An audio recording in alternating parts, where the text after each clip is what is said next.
महादेव ने 3 साल तक अपने डमरू को क्यों रखा खुद से दूर? दोस्तों, वैसे तो शिव जी को संहार का देवता कहा जाता है, लेकिन क्या आप जानते हैं, शिव शंभू ही संगीत के भी जन्मदाता है। पर एक बार कुछ ऐसा हुआ कि शिव जी ने अपना डमरू 3 साल तक नहीं बजाया। अब सोचने वाली बात है कि संगीत की उत्पत्ति करने वाले महादेव को अपने डमरू से ऐसी क्या दुश्मनी हो गई कि उन्होंने उसे बजाना ही छोड़ दिया। और उनके डमरू न बजाने से कौन सी मुसीबत आ गई थी? दरअसल एक बार भगवान इंद्र पृथ्वीवासियों से इतना क्रोधित हो गए कि उन्होंने गुस्से में आकर ये तय किया कि अब वो धरती पर 12 साल तक बारिश नहीं करेगा। सभी ने उनसे बार बार पूछा, इंद्रदेव, क्या सचमुच आप 12 साल तक धरती पर बारिश नहीं करेंगे? इंद्र ने कहा, हाँ, लेकिन अगर महादेव ने अपन डमरू बजा दिया तब जरूर वर्षा हो सकती है। समय बीतता गया और धरती पर पानी के लिए हाहाकार मचने लगा। सभी लोग पानी के लिए इधर उधर भागने लगे। पानी के लिए लोगों को तरसता देखकर सभी देवी देवता इंद्र के पास उन्हें मनाने पहुंचे। सभी ने उनसे कहा, इंद्रदेव, जल के बिना जीवन संभव नहीं है। धरती पर लोग बहुत परेशान हैं। वे सभी जल की एक एक बूंद के लिए तरस रहे हैं। किसी देवता का इस तरह इतना कठोर होना शोभा नहीं देता। आप अपना क्रोध छोड़ दें और धरती पर वर्षा करके लोगों को इस संकट से बाहर निकला लें। सबके इतना कहने के बाद भी इंद्रदेव नहीं माने और अपनी बात पर अड़े रहें।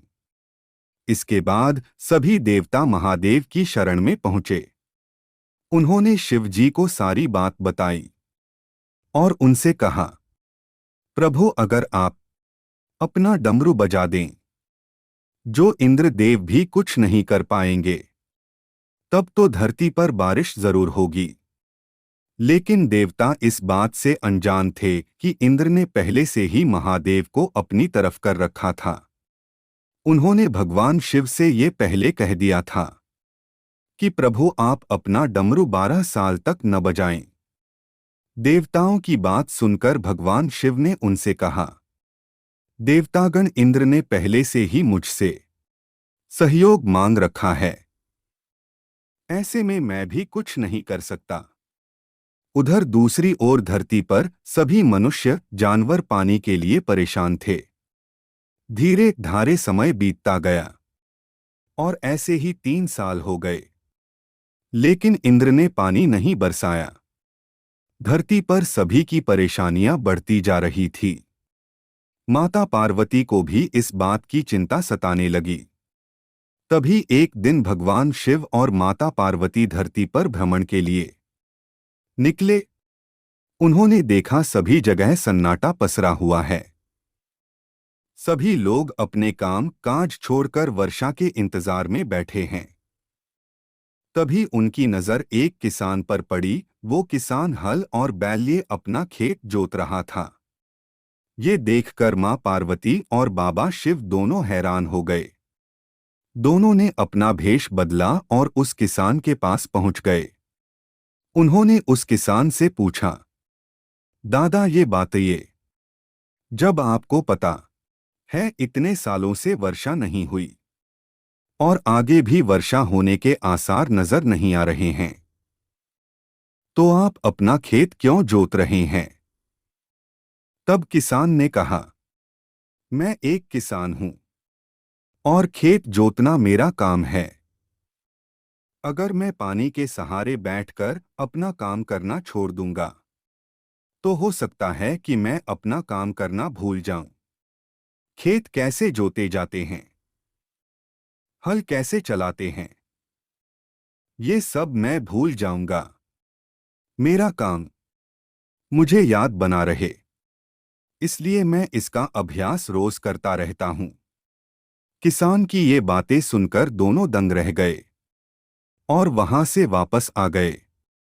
तभी मां पार्वती को एक तरकीब सूझी और उन्होंने महादेव से कहा, स्वामी आप भी तो 12 वर्षों तक डमरू नहीं बजाएंगे। ऐसे में अगर आप डमरू बजाना ही भूल गए तो। पार्वती माता की ये बातें सुनते ही शिव शंभू ने सोचा डमरू बजाकर देख लेना चाहिए, और तभी उन्होंने डमरू बजाना शुरू कर दिया।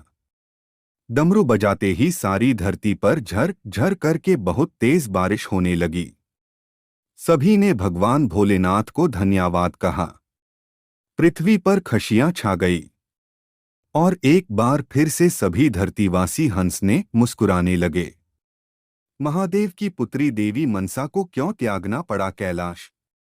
दोस्तों, नागों की देवी कही जाने वाली देवी मनसा को महादेव और देवी पार्वती की बेटी के रूप में पूजा जाता है।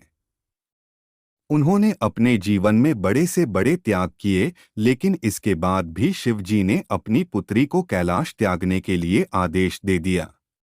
आखिर क्यों? दरअसल यह उस समय की बात है जब ऋषि के श्राप के चलते कुरु वंश के राजा परीक्षित को तक्षक नाग ने डस लिया था, जिससे उनकी मृत्यु हो गई। उसके बाद राजा परीक्षित के पुत्र राजकुमार जन्मेजय ने कुरु वंश की बागडोर संभाली। कुछ समय बाद जन्मेजय को यह पता चला कि मेरे पिता की मृत्यु तक्षक नाग के डसने से हुई थी। वो कोई साधारण मृत्यु नहीं थी।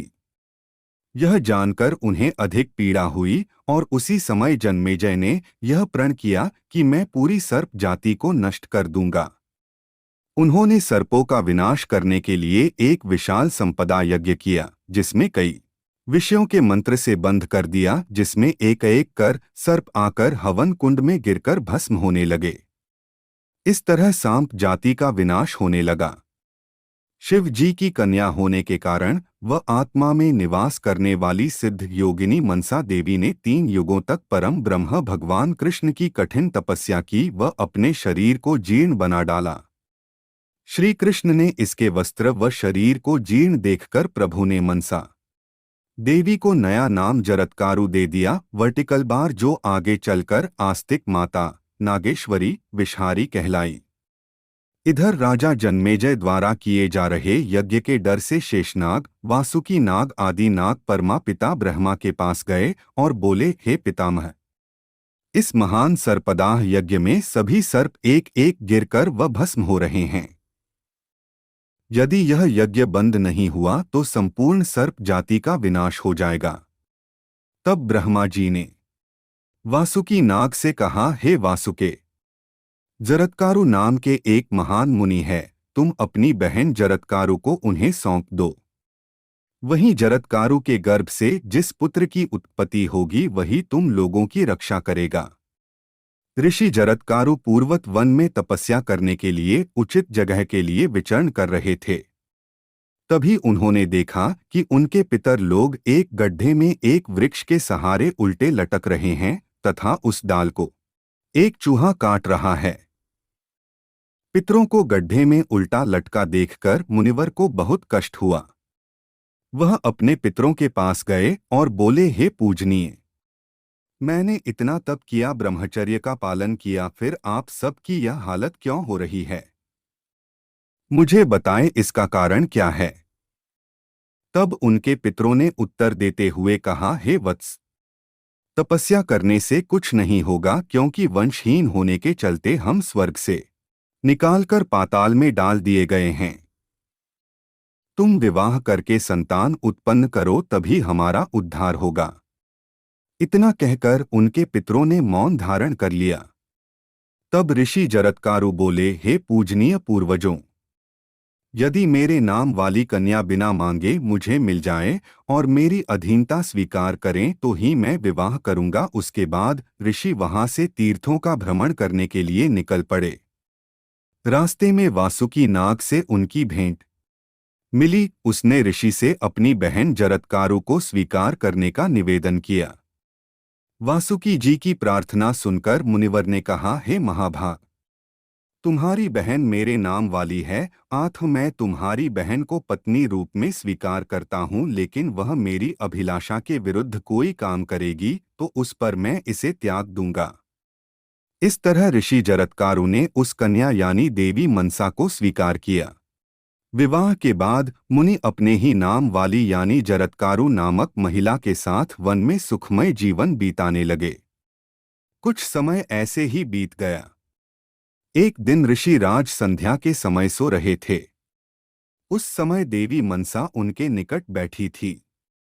सूर्य देव को अस्ताचल की तरफ प्रस्थान करते देखकर मन में विचार करने लगी कि शाम का समय खत्म होने लगा है और स्वामी अभी तक सो रहे हैं।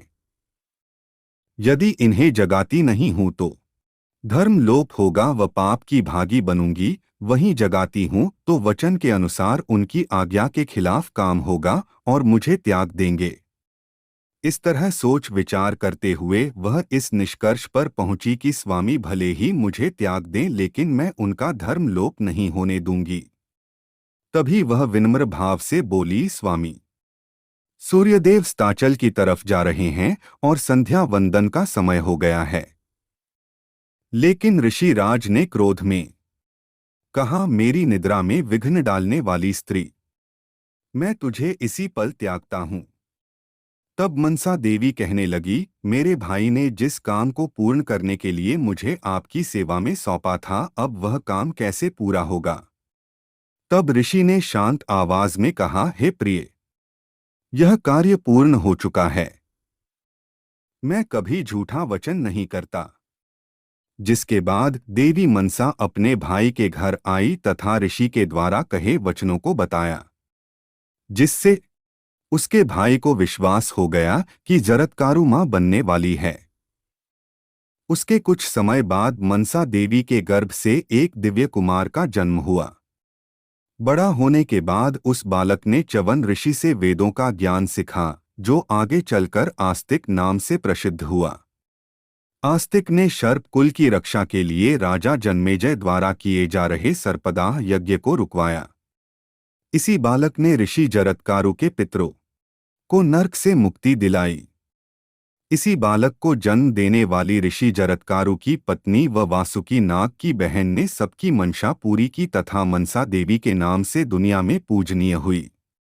इसी कारण के चलते शिवजी ने देवी मनसा को कैलाश त्यागना पड़ा था। वहीं धार्मिक मान्यताओं के अनुसार मनसा माता हंस के आसन पर विराजमान रहती हैं। उनके मुकुट और शरीर पर सर्प निवास करते हैं। देवी के एक हाथ में विष तथा एक हाथ में अमृत भरा रहता है। इतना ही नहीं, 7 नाग उनके रक्षण में हमेशा उपस्थित रहते हैं। मैया की गोद में उनका पुत्र भी विराजमान रहता है। कहा जाता है कि देवी मनसा की पूजा अर्चना करने से सांपों का डर नहीं रह जाता है।